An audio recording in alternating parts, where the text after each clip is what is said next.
mansuk dalam Al-Quran. Sebelumnya apakah kalian sudah tahu apa itu nasikh dan mansuk dalam Al-Quran? Oke, kita akan bahas. Nas secara bahasa artinya menghilangkan, menghapus, memindahkan, dan menulis. Adapun secara istilah maka ada dua macam. Yang pertama, nas menurut istilah para ulama usul fikih mutaakhirin. Mereka memiliki tarif yang berbeda-beda. Kedua, nas menurut istilah salafus salih mutakaddimin. Istilah nas yang ada pada mereka lebih luas daripada definisi para ulama usul mutakhirin. Nasikh artinya yang menghapuskan, yaitu dalil Alkitab atau As-Sunnah yang menghapuskan hukum dalil syari atau lafadznya. Pada hakikatnya, nasikh yang menghapuskan adalah Allah Azza wa Jalla. Mansukh artinya yang dihapuskan, yaitu hukum dalil syari atau lafadznya yang dihapuskan. Penunjuk adanya nas dalam syariat. Perlu diketahui bahwa adanya nas dalam syariat atau adanya ayat Al-Quran yang mansukh, dihapus hukumnya atau lafadznya oleh ayat lain ditunjukkan oleh dalil ayat atau hadis, dalil akal dan ijma.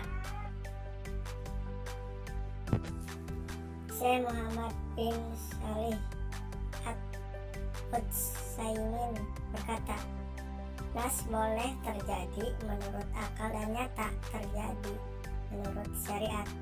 Adapun bolehnya terjadi menurut akal karena segala perkara di tangan Allah, segala hukum keputusan miliknya, karena dia adalah Ar-Rabb sang penguasa, Al-Malik sang pemilik, maka dia berhak mensyariatkan bagi hamba-hambanya apa yang dituntut oleh hikmahnya dan rahmatnya. Apakah kalian tahu apa macam-macam nas? Macam-macam nas. Pertama, macam-macam nas dilihat dari nas yang mansukh atau dihapus, yaitu ada 3 bagian.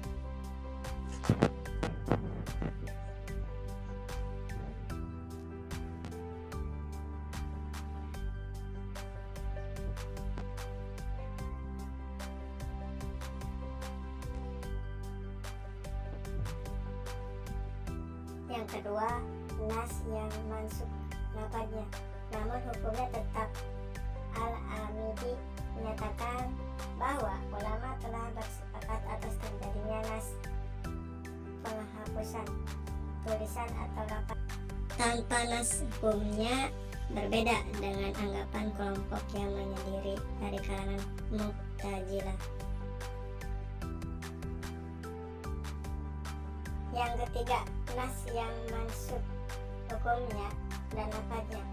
Contohnya ayat yang menyatakan 10 kali penyusunan mengharamkan pernikahan Aisyah. Berkata, dahulu di dalam apa yang telah diturunkan di antara Al-Quran adalah 10 kali penyusunan yang diketahui mengharamkan, kemudian itu nas atau dihapuskan dengan 5 kali penyusunan yang diketahui. Kemudian Rasulullah SAW dan itu termasuk yang dibaca di antara Al-Quran, Bukhari Muslim. Al-Quran dimansukh dengan Al-Quran. Jenis nas ini disepakati adanya oleh para ulama. Adapun orang yang beranggapan tidak ada ayat mansukh di dalam Al-Quran, maka perkataannya tidak dianggap. Contohnya adalah ayat 65 yang mansukh oleh ayat 66 dari surat Al-Anfal. Sebagai contoh yang artinya, hai orang-orang yang beriman, apabila kamu mengadakan pembicaraan khusus dengan Rasul, hendaklah kamu mengeluarkan sedekah kepada orang miskin sebelum pembicaraan itu. Yang demikian itu adalah lebih baik bagimu dan lebih bersih. Jika kamu tiada memperoleh yang akan disedekahkan, maka sesungguhnya Allah Maha Pengampun lagi Maha Penyayang.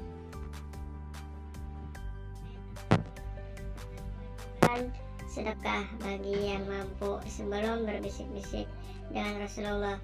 Kemudian ayat ini dimansuk ayat-ayat berikutnya yang menghapuskan kewajiban tersebut. Apakah kamu takut akan menjadi miskin karena kamu memberikan sedekah sebelum pembicaraan dengan Rasul? Maka jika kamu tidak memperbuatnya dan Allah telah memberi taubat kepadamu, maka dirikanlah sholat, tunaikanlah zakat, dan taatilah pada Allah dan Rasulnya, dan Allah Maha mengetahui apa yang kamu kerjakan. Yes Al-Mujadilah. Al-Quran dimansuk dengan As-Sunnah. Pada jenis ini ada dua bagian, yaitu pertama, Al-Quran dimansuk dengan sunnah hadis tawatir. Pada bagian ini ulama berselisih.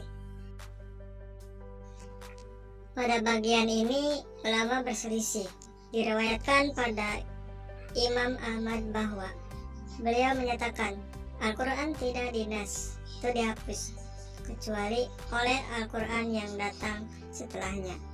Namun Syekh Muhammad Al-Amin As-Syinkit berkata, berdasarkan penelitian boleh dan terjadi nas Al-Quran dengan sunnah mutawatir. Contohnya dihapusnya ayat 5 kali penyusunan dengan sunnah mutawatir, dihapusnya surat Al-Ghuflu dan Al-Hafs dengan sunnah mutawatir, dan banyak contoh lainnya. Kedua, Al-Quran dimansuk dengan sunnah hadis ahad. Pada bagian ini ulama juga berselisih. Yang rajih dan terjadi contohnya firman Allah, katakanlah, aku tidak mendapati dalam wahyu yang telah diwahyukan kepadaku sesuatu yang diharamkan bagi orang yang hendak memakannya, kecuali kalau makanan itu bangkai atau darah yang mengalir atau daging babi, karena sesungguhnya semua itu kotor atau binatang disembelih atas nama selain Allah. Qs Al-An'am ayat 145.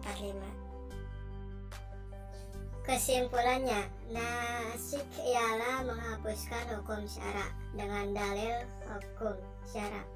Yang lain disebut kata hukum. Di sini menunjukkan bahwa prinsip segala sesuatu hukum asalnya boleh, sedangkan mansuk adalah hukum yang diangkat atau dihapuskan.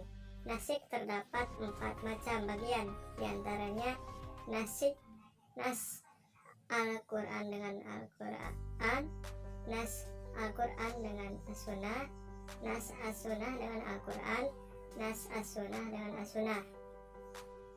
Fungsi memahami nas dan mans diantaranya memelihara kepentingan hamba, perkembangan taslim menuju tingkat sempurna sesuai dengan perkembangan dakwah dan perkembangan kondisi umat manusia, cobaan dan ujian bagi orang mukallaf untuk mengikutinya atau tidak, menghendaki kebaikan dan kemudahan bagi umat.